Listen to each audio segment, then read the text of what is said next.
امام محمد غزالی رحمۃ اللہ تعالی علیہ اس بات کو مسند ابی داؤد کے اندر نقل کیا گیا۔ آپ فرماتے ہیں نبی پاک صلی اللہ علیہ وسلم نے ایک مرتبہ فرمایا کہ مجھے حج کے زمانے میں امتیں دکھائی گئیں، ساری امتیں میں نے دیکھی، لیکن جب میں نے اپنی امت کو دیکھا تو اس سے میدان اور پہاڑ یہ بھر گئے تو میں خوش ہو گیا۔ مجھے اللہ نے فرمایا ہے محمد صلی اللہ علیہ وسلم آپ اس سے راضی ہیں؟ میں نے عرض کیا پروردگار عالم میں تو راضی ہوں۔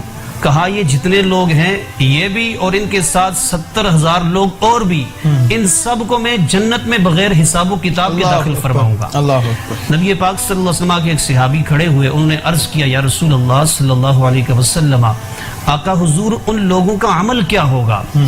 فرمایا کہ ان کا عمل یہ ہوگا وہ جادو ٹونا، یہ بدشگونی، بدفالی، ان چیزوں سے وہ پاک ہوں گے اور صرف اللہ کی ذات پہ توکل کریں گے، اور اللہ تعالیٰ انہیں بغیر حساب و کتاب کے جنت میں داخل فرمایا۔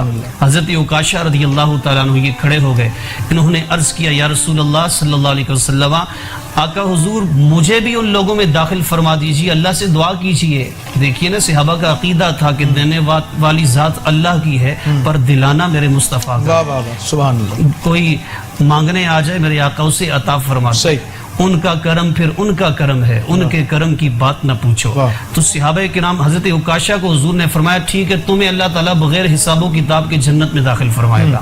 ایک اور صحابی کھڑے ہوئے، انہوں نے عرض کیا یا رسول اللہ میں بھی؟ فرمایا کہ عکاشہ تم سے سبقت لے گئے ہیں۔